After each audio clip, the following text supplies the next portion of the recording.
Halo Halo guys, guys, kami dari kelompok 11 akan membahas uji ANOVA, post hoc, statistika parametrik, dan non-parametrik.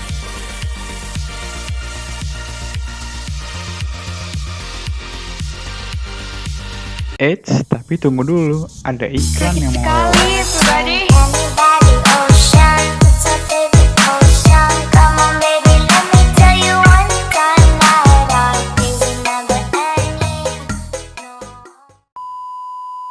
Halo guys, nama aku Nadia. Halo guys, nama aku Nuzul Ali Mutakin. Halo guys, aku Diasa Nandita Ramawati. Halo guys, nama aku Ragila Dinda.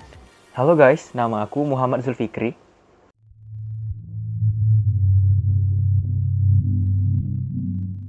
Pertama, aku akan menjelaskan mengenai uji ANOVA.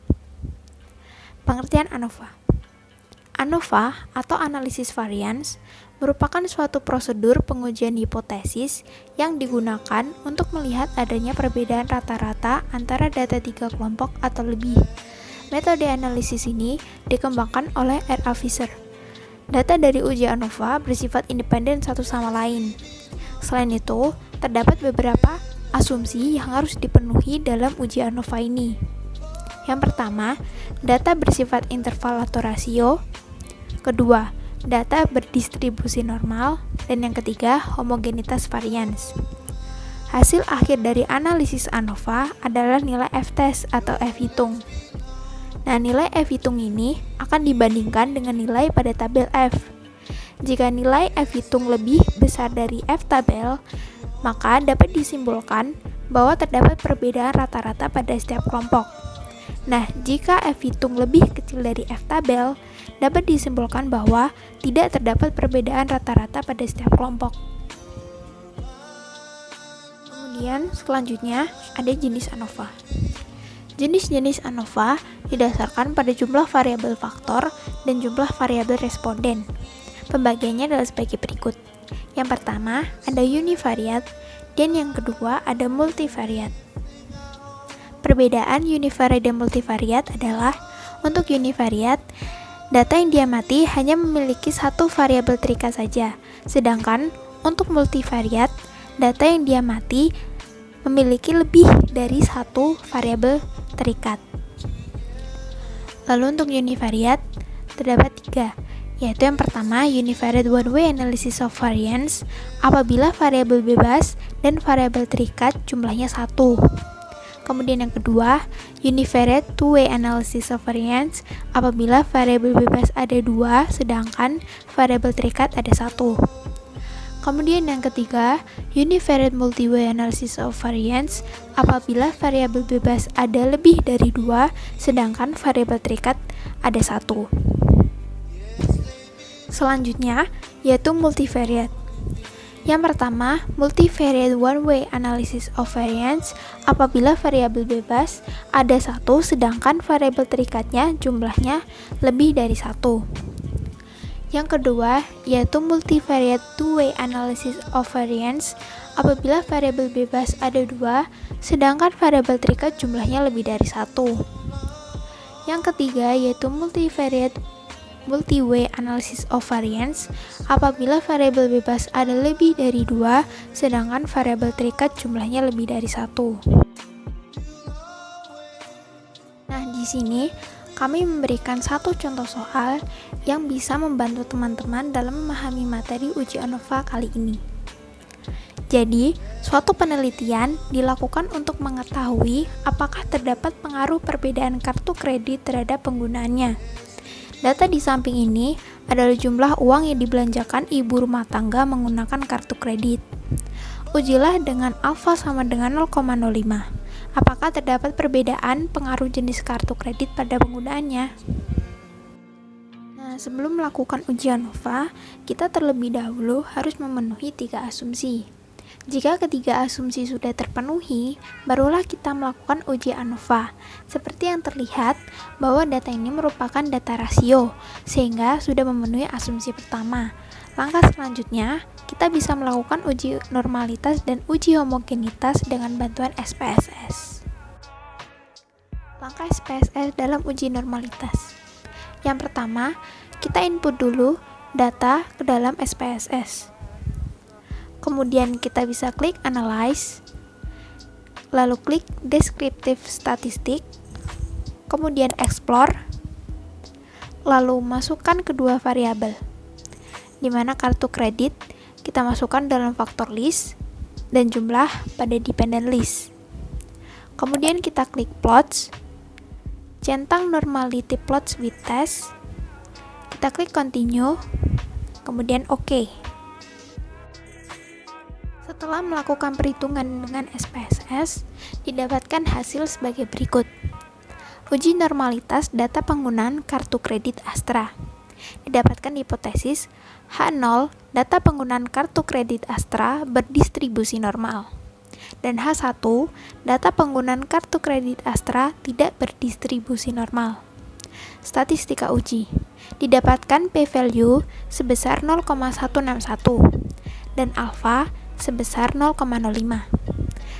Dengan kriteria uji, tolak H0 jika p-value lebih kecil daripada alfa.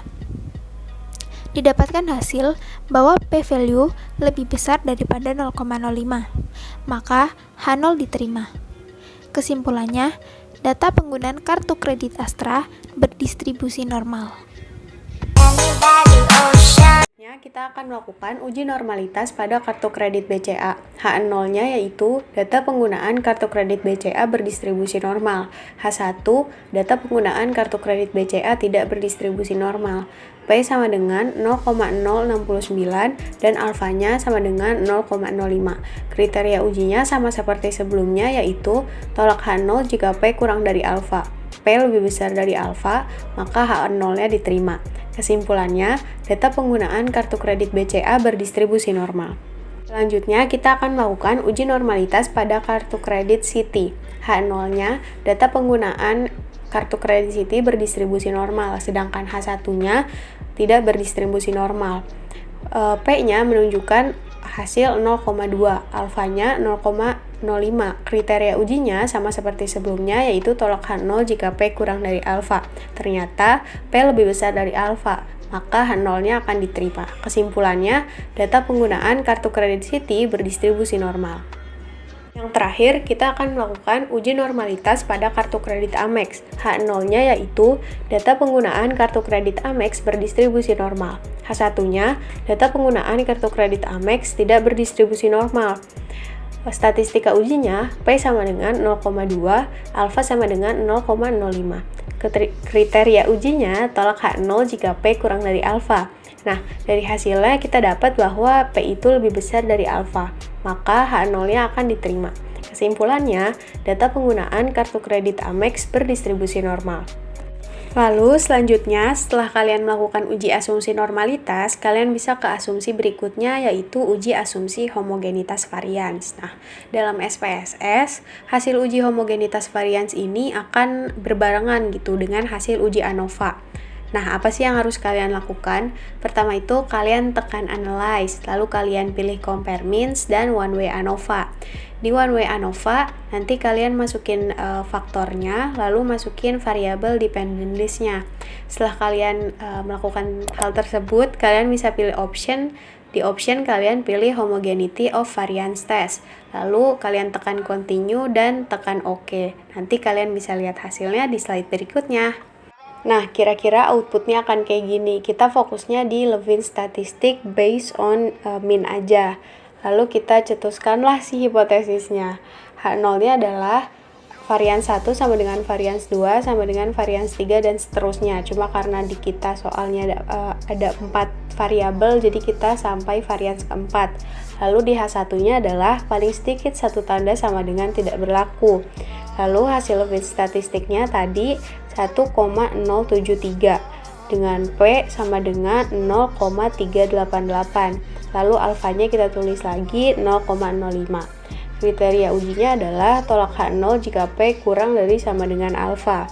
P-nya lebih besar daripada alfa, maka H0-nya diterima. Kesimpulannya, varians keempat kelompok ini bersifat homogen. Lalu setelah kita sudah memenuhi asumsi normalitas dan asumsi homogenitas, kita udah bisa menganalisis hasil output uji ANOVA-nya. Kita buatlah dulu si hipotesisnya. H0-nya itu adalah rata-rata 1 sama dengan rata-rata 2 sama dengan rata-rata 3 dan sama dengan rata-rata 4. Lalu H1-nya adalah paling sedikit 1 tanda sama dengan tidak berlaku. Statistik ujinya ada alfanya yaitu 0,05, F dengan DF-nya 3,16 yaitu 5,675 dan P-nya yaitu 0,008. Kriteria ujinya yaitu tolak H0 jika P kurang dari sama dengan alfa.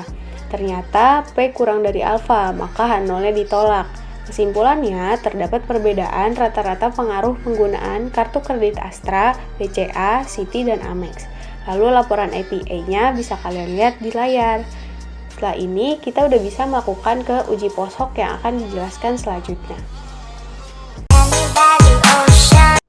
Nah, sekarang kita akan memasuki uji lanjutan ANOVA atau post-hoc test. Apabila hasil dari uji ANOVA yang dilakukan sebelumnya mengindikasikan adanya perbedaan rata-rata antara kelompok variabel, maka perlu dilakukan post-hoc test untuk melihat kelompok mana sajakah yang memiliki perbedaan rata-rata satu sama lain. Nah, post-hoc test sendiri terdiri dari beberapa jenis teknik yang berbeda. Jenis-jenis teknik pengujian post-hoc terbagi berdasarkan 4 tipe kondisi. Yang pertama, apabila uji homogenitas terpenuhi, maka kita bisa menggunakan uji LSD, Tukey, Bonferroni, Duncan atau Sheff test. Yang kedua, apabila uji homogenitas tidak terpenuhi, maka kita dapat menggunakan uji Tampane T2, Dunnet T3, Gibbs-Howell, atau Dunnet C test. Yang ketiga, apabila N atau jumlah sampel dalam tiap variabel sama, maka dapat kita gunakan uji Stone-Newman-Kills atau Tukey test. Nah, yang terakhir, apabila jumlah sampel tiap variabel tidak sama, maka kita bisa gunakan Sheff test, Gabriel, atau Hochberg's GT2 test.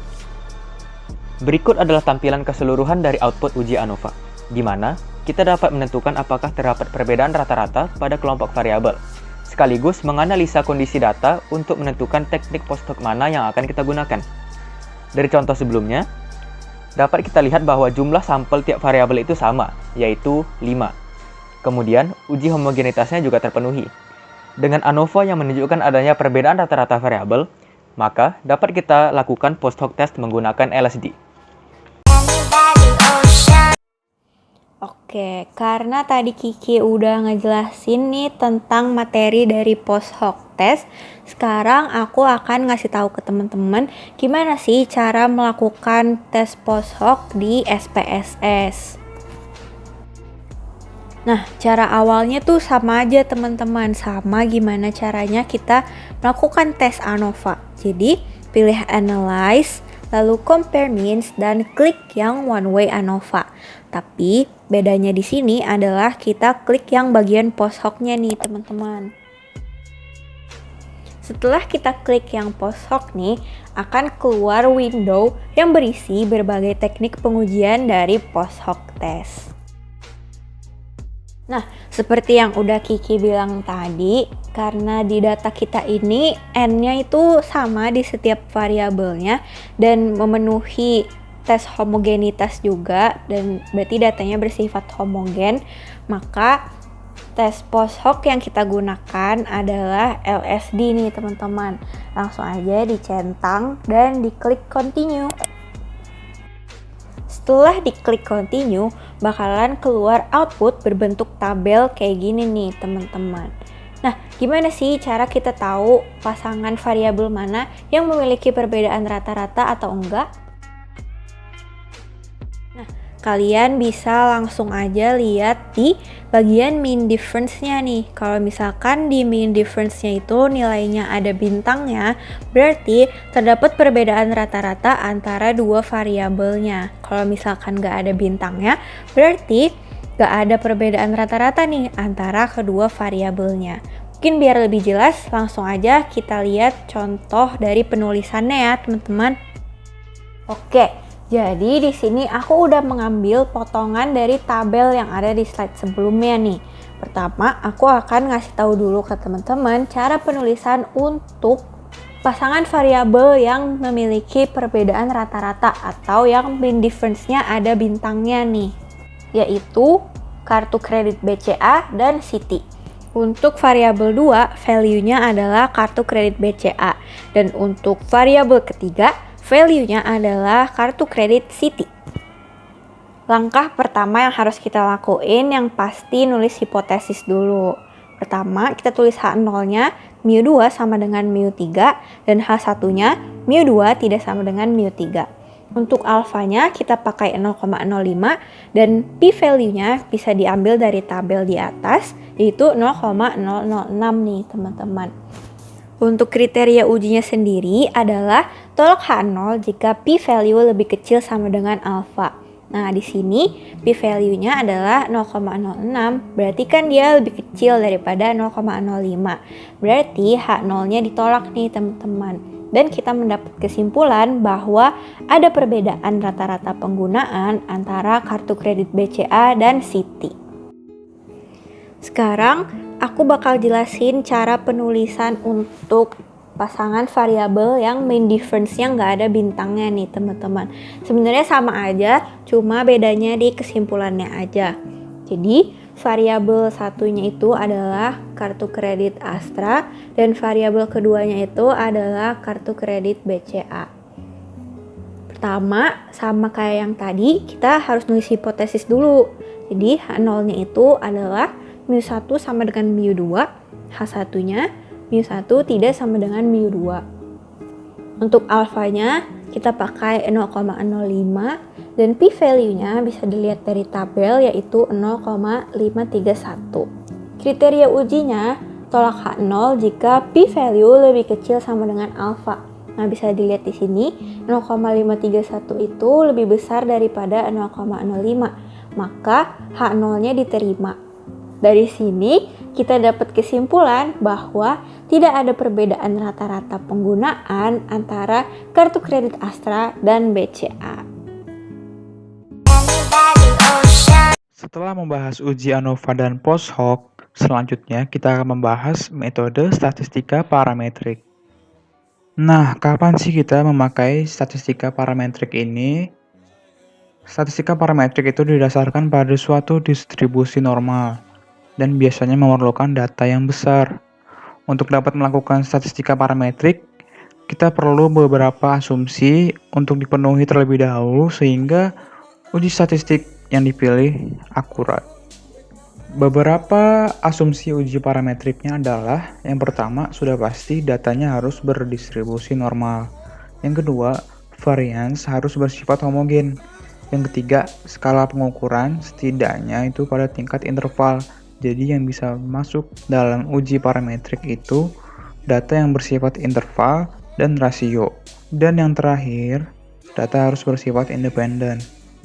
Nah, kita harus tahu nih kelebihan dan kekurangan dari metode statistika parametrik ini. Untuk kelebihannya sendiri, yaitu ada dua nih. Yang pertama, tidak perlu dilakukan pengujian terhadap parameter populasi, karena sudah dianggap memenuhi syarat. Dan yang kedua, data observasi dianggap saling bebas dan diambil dari populasi yang memiliki distribusi normal dengan varian yang homogen. Asumsi-asumsi yang cukup rumit tersebut membuat pengujian menggunakan metode parametrik ini dapat diandalkan akurasinya. Untuk kekurangannya terdapat pada asumsi-asumsi yang tadi ini teman-teman. Yang pertama, populasi harus memiliki varians yang sama. Yang kedua, variabel-variabel yang diteliti itu terbatas, yaitu interval dan rasio. Dan yang ketiga, distribusi populasi harus diketahui berdistribusi normal. Jika belum, kita harus mencarinya dengan uji normalitas. Nah, berikut ini merupakan jenis-jenis uji parametrik nih teman-teman. Yang pertama ada uji T, yaitu digunakan untuk menguji signifikansi dalam satu kelompok sampel atau dua kelompok sampel. Yang kedua ada ANOVA, seperti yang tadi kelompok kami telah jelaskan. Analisis yang digunakan untuk menguji signifikansi perbedaan dua rata-rata atau lebih. Selanjutnya ada regresi, itu digunakan untuk uji suatu pengaruh, lebih ditujukan untuk mengestimasi variabel bebas terhadap variabel terikat. Lalu ada korelasi, digunakan untuk menguji hubungan antar variabel. Dan yang terakhir ada analisis jalur, digunakan untuk menguji hubungan sebab akibat. Selanjutnya kita akan membahas metode statistika non-parametrik. Nah, kapan sih kita memakai statistika non-parametrik ini? Pengujian statistika non-parametrik ini biasanya dikenal dengan pengujian dengan asumsi yang bebas. Artinya dalam pengujian statistik ini tidak diperlukan pengetahuan mengenai bentuk distribusi data. Skala pengukuran yang digunakan dalam pengujian ini seringkali yaitu nominal dan ordinal, namun tidak menutup kemungkinan untuk menggunakan interval dan rasio jika distribusinya tidak normal. Jadi di dalam statistika non-parametrik ini ada beberapa kelompok. Kelompok yang pertama yaitu pengujian dengan satu sampel dengan contoh uji C-kuadrat dan uji runtun. Yang kedua, pengujian dengan dua sampel berpasangan dengan contoh uji McNemar dan uji Wilcoxon. Yang ketiga, pengujian dengan dua sampel bebas dengan contoh uji C-kuadrat dan uji Mann-Whitney. Yang keempat, pengujian dengan K-sampel berpasangan dengan contoh uji Key-Cochran dan uji Friedman. Dan yang terakhir, pengujian dengan K-sampel bebas yaitu uji C-kuadrat dan uji Kruskal-Wallis sebagai contohnya. Lalu kita masuk ke kelebihan dan kekurangannya nih. Dalam kelebihannya yaitu yang pertama, jika jumlah sampel yang dihadapi kecil akan sangat cocok dengan statistika non-parametrik.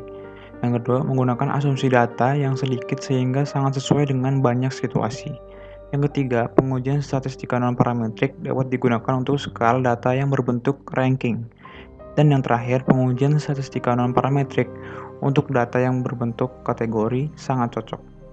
Dari segi kekurangannya, jika data telah memenuhi semua anggapan model statistik parametrik dengan uji asumsi-asumsi yang lumayan rumit sebelumnya, maka penggunaan tes statistik non-parametrik ini akan merupakan penghamburan data dan kurang akurat. Lalu, belum ada satupun metode statistik non-parametrik untuk menguji interaksi-interaksi dalam model analisis varian atau ANOVA, kecuali kita berani membuat anggapan-anggapan khusus tentang aditivitas. Kita masuk ke ringkasannya. Jadi, statistika parametrik yang pertama dibutuhkan asumsi kenormalan. Yang kedua, jenis data kuantitatif yaitu interval atau rasio. Dan yang ketiga, jumlah data berukuran besar, yaitu lebih dari sama dengan 30, yang merupakan central limit theorem. Untuk statistika non-parametrik, yang pertama, tidak butuh asumsi kenormalan, datanya bebas sebaran. Yang kedua, dapat digunakan data kuantitatif maupun data kualitatif. Yang ketiga, biasanya data berukuran kecil dan tidak berdistribusi normal. Nah, kita sudah sampai di bagian akhir yaitu flowchart metode apa yang akan kita gunakan. Jadi setelah kita mendapatkan data sampel, yang selanjutnya kita lihat adalah pendekatannya. Jika berdistribusi secara normal, maka kita gunakan metode parametrik. Jika tidak, kita menggunakan metode non-parametrik. Lalu kita lihat jumlah sampelnya. Apakah satu sampel atau dua sampel atau lebih. Lalu, jika lebih dari satu sampel, kita lihat sumber datanya, independen ataukah relate. Barulah kita bisa menentukan metode analisis data mana yang akan kita gunakan.